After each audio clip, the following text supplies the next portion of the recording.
Davlatimiz rahbari tomonidan Prezident iqtidorli farzandlar tashabbusiga start berildi.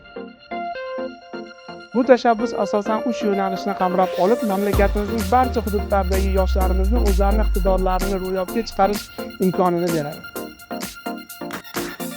Yoshlarimiz endi nafaqat O'zbekistonda, balki butun dunyoda o'zlarining iqtidorlarini namoyish etish imkoniga ega bo'ladilar.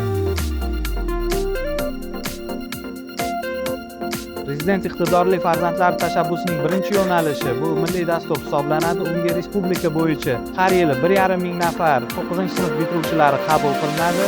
Ular dunyoning yetakchi universitetlariga kirishga tayyorlanadi.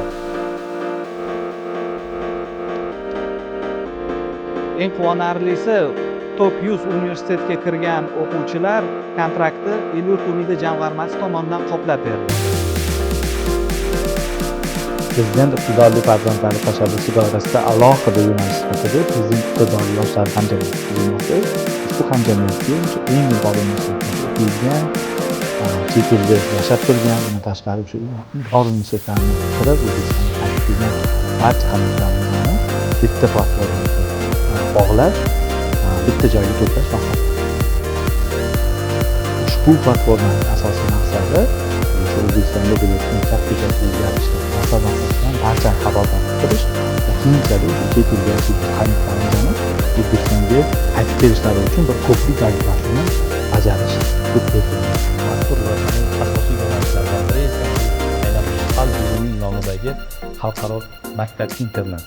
Mazkur maktab-internatning boshqa maktablardan farqli jihatlaridan biri bu dunyoning top universitetlarida ta'lim olish imkoniyati bevosita yaratiladi.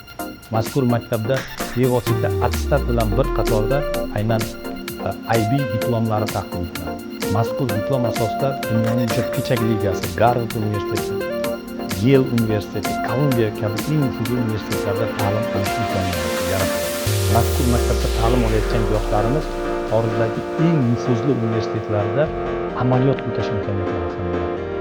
Mazkur maktabda xorijdagi ilg'or pedagog tajribaga ega bo'lgan mutaxassislar jalb qilgan holda xalqaro standartlarga mos ta'lim tizimi yo'lga qo'yiladi.